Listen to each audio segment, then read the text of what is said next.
MLC Rajendra ಕೊಲೆಗೆ ಸಂಚು ಬಯಲಾಯಿತು.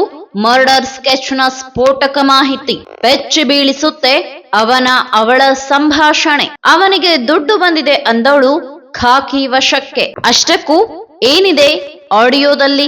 ಸಚಿವ ಕೆಎನ್ ರಾಜಣ್ಣ ಪುತ್ರ ಎಂಎಲ್ಸಿ ರಾಜೇಂದ್ರ ಅವರ ಹತ್ಯೆಗೆ ಸುಪಾರಿ ನೀಡಿರುವ ಸಂಚಿನ ಕುರಿತು ಬಗೆದಷ್ಟು ಒಂದೊಂದು ಮಾಹಿತಿ ಹೊರಬೀಳುತ್ತಿದ್ದು, ಇದೀಗ ಇದಕ್ಕೆ ಸಂಬಂಧಿಸಿರುವ ಆಡಿಯೋ ಒಂದು ರಾಜಕೀಯದಲ್ಲಿ ಮತ್ತಷ್ಟು ಸಂಚಲನಕ್ಕೆ ಕಾರಣವಾಗಿದೆ. ಕಳೆದ 2 ದಿನಗಳ ಹಿಂದಷ್ಟೇ ರಾಜೇಂದ್ರ ಅವರು ತುಮಕೂರು ಎಸ್ಪಿ ಅವರಿಗೆ ತಮ್ಮ ಕೊಲೆಯ ಸಂಚಿನ ಕುರಿತು ಸೂಕ್ತ ತನಿಖೆಯನ್ನು ನಡೆಸುವಂತೆ ದೂರು ನೀಡಿದ್ದರು. ಅದರ ಆಧಾರದ ಮೇಲೆ ಪೊಲೀಸರು ಇನ್ನಷ್ಟು ತೀವ್ರವಾಗಿ ತನಿಖೆ ಮುಂದುವರೆಸಿದ್ದಾರೆ. ಅವರಿಗೆ ಈಗ ಈ ಆಡಿಯೋ ಸಾಕಷ್ಟು ನೆರವಾಗಲಿದೆ ಎನ್ನಲಾಗುತ್ತಿದೆ. ಪೆನ್ ಡ್ರೈವ್ ನೀಡಿದ್ದೇನೆ ಎಂದಿದ್ದ ರಾಜೇಂದ್ರ ತಾವು ದೂರು ನೀಡಿದ್ದ ಬಳಿಕ ರಾಜೇಂದ್ರ ತಮ್ಮ ಹೇಳಿಕೆಯಲ್ಲಿ 18 ನಿಮಿಷದ ಆಡಿಯೋ ಒಂದರ ಬಗ್ಗೆ ಉಲ್ಲೇಖಿಸಿದ್ದರು. ಅಲ್ಲದೆ ಇದಕ್ಕೆ ಸಂಬಂಧಿಸಿದಂತೆ ಒಂದು ಪೆನ್ ಡ್ರೈವ್ ಕೂಡ ಪೊಲೀಸರಿಗೆ ನೀಡಿದ್ದೇನೆ ಎಂದು ಹೇಳಿದ್ದರು. ಅದರಲ್ಲಿನ ಆಡಿಯೋ ಈಗ ಹೊರಬಿದ್ದಿದ್ದು, ಕೊಲೆಯ ಸಂಚಿನ ಬಗ್ಗೆ ಮಹಿಳೆಯೊಬ್ಬಳು ಇಂಚಿಂಚಾಗಿ ಸ್ಫೋಟಕ ಮಾಹಿತಿ ಬಯಲು ಮಾಡಿದ್ದಾಳೆ.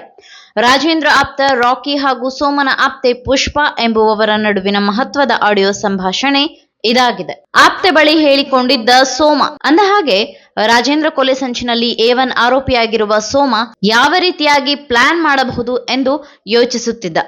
ಇದಕ್ಕಾಗಿ 70 ಲಕ್ಷ ರೂಪಾಯಿಗಳ ಡೀಲ್ನ ಬಗ್ಗೆಯೂ ಚರ್ಚೆಯಾಗಿತ್ತು.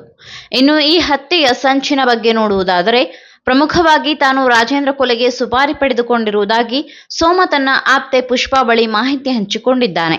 ಎಷ್ಟೇ ಆದರೂ ತನಗೆ ಕ್ಲೋಸ್ ಅಂತ ಸೋಮ ಹೊರಹಾಕಿದ್ದ ವಿಚಾರದ ಬಗ್ಗೆ ಪುಷ್ಪಾ ಹೆಚ್ಚಿನ ಮಾಹಿತಿ ಹೆಕ್ಕಿ ತೆಗೆದಿದ್ದಳು. ಹೇಗಾದ್ರೂ ಮಾಡಿ ಸೋಮ ರೂಪಿಸಿರುವ ಕೊಲೆಯ ಸಂಚಿನ ಕುರಿತು ರಾಜೇಂದ್ರ ಅವರ ಗಮನಕ್ಕೆ ತಂದು ಎಚ್ಚರಿಸಬೇಕೆಂದು ಪುಷ್ಪಾ ತಿಳಿದಿದ್ದಾಳೆ. ಬಳಿಕ ಇದಕ್ಕಾಗಿ ರಾಜೇಂದ್ರ ಆಪ್ತ ಬಳಗದಲ್ಲಿ ಗುರುತಿಸಿಕೊಂಡಿರುವ ರಾಕಿ ಎನ್ನುವ ಯುವಕನನ್ನು ಸಂಪರ್ಕಿಸಿ ಸೋಮ ರಾಜೇಂದ್ರ ಕೊಲೆಗೆ ಸ್ಕೆಚ್ ಹಾಕಿರುವ ವಿಚಾರವನ್ನು ವಿವರಿಸಿದ್ದಾಳೆ. ಅಲ್ಲದೆ ತನ್ನ ಹಾಗೂ ಪುಷ್ಪಾಳ ನಡುವಿನ ಸಂಭಾಷಣೆಯನ್ನು ರಾಕಿ ತನ್ನ ಮೊಬೈಲ್ನಲ್ಲಿ ರೆಕಾರ್ಡ್ ಮಾಡಿಕೊಂಡಿದ್ದನು. ಅಲ್ಲದೆ ಈ ಆಡಿಯೋವನ್ನೇ ಕೇಳಿಸಿಕೊಂಡಿದ್ದ ರಾಜೇಂದ್ರ ಮರುಕ್ಷಣ ಶಾಕ್ ಆಗಿದ್ದರು.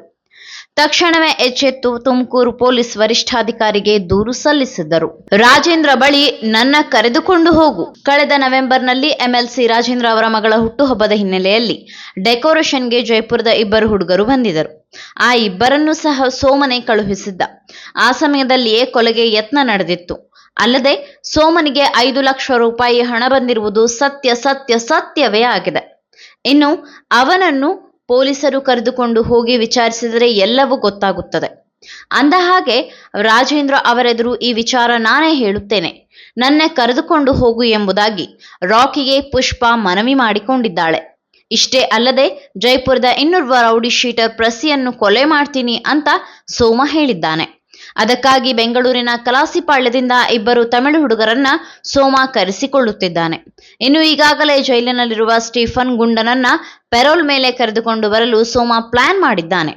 ಅವನನ್ನು ಕರೆಸಿ ನೆಟ್ವರ್ಕ್ ಬರದೇ ಇರುವ ಜಾಗದಲ್ಲಿ ಇರುವ ಹಾಗೆ ಮನೆ ಮಾಡುತ್ತಿದ್ದಾನೆ ಎಂಬ ರಹಸ್ಯ ಹಾಗೂ ಸ್ಫೋಟಕ ವಿಚಾರಗಳನ್ನ ಪುಷ್ಪಾ ರಾಕಿಯೊಂದಿಗೆ ಹಂಚಿಕೊಂಡಿದ್ದಾಳೆ. ಈ ಆಡಿಯೋ ಇಡೀ ಪ್ರಕರಣಕ್ಕೆ ಮಹತ್ವದ ಸುಳಿವು ನೀಡಿದಂತಾಗಿದೆ. ಇದಾದ ಬೆನ್ನಲ್ಲೇ ಮಹಿಳೆ ಪುಷ್ಪಾ ಸೇರಿದಂತೆ ಇನ್ನಿಬ್ಬರು ವಶಕ್ಕೆ ಪಡೆದ ಪೊಲೀಸರು ಹೆಚ್ಚಿನ ಮಾಹಿತಿ ಕಲೆ ಹಾಕುತ್ತಿದ್ದಾರೆ. ಸದ್ಯ ಆಡಿಯೋ ಪಡೆದುಕೊಂಡಿರುವ ಪೊಲೀಸರು ಅದನ್ನು FSLಗೆ ಕಳುಹಿಸಿದ್ದಾರೆ. ಆರೋಪಿ ಸೋಮ, ಭರತ್, ಅಮಿತ್, ಗುಂಡಾ, ಯತೀಶ್ 5ರ ವಿರುದ್ಧ ಪ್ರಕರಣ ದಾಖಲಿಸಿಕೊಂಡು ತನಿಖೆ ನಡೆಸುತ್ತಿದ್ದಾರೆ.